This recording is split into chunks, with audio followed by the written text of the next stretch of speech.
over the next 1 or 2 years? Danielle, I'm going to start with you. What's the absolute focus, top 2 priorities for you in your organization over the next year or two? So for ours, it is kind of a revolution on how we are doing our service desk here in the Pentagon reservation. It is a wholesale change of the technology, the processes, and the people. It started January 1st with the transformation of the technology. And so you can imagine with any big change, there are fits and starts. People get used to what was old because they're comfortable with it. Even though they complain about it and they didn't like it, it was familiar.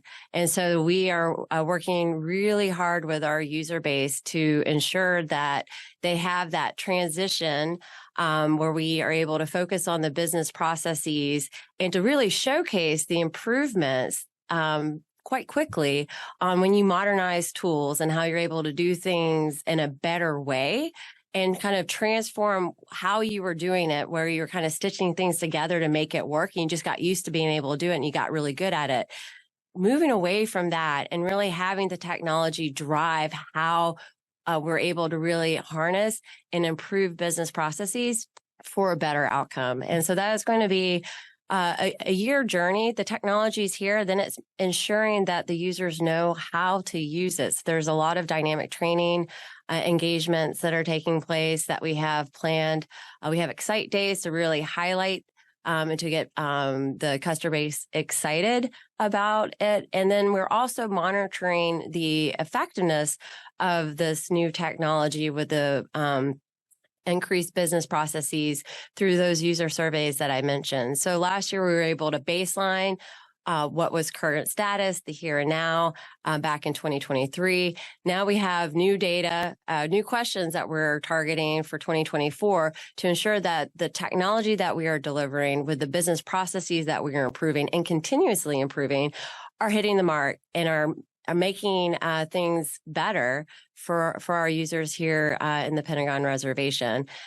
So that is a big activity that we're doing. The second priority that we have is, I know that cloud adoption has been around for quite a while, but here internally to OSD, we are woefully behind. And that is because we did not have a CIO for 10 plus years. And so we are working together with our partners at the Defense Information Systems Agency, with General Services Administration and others to create a corporate playbook on the business processes needed for our data owners to understand what it takes to be able to evaluate where there is the best targeted cloud environment.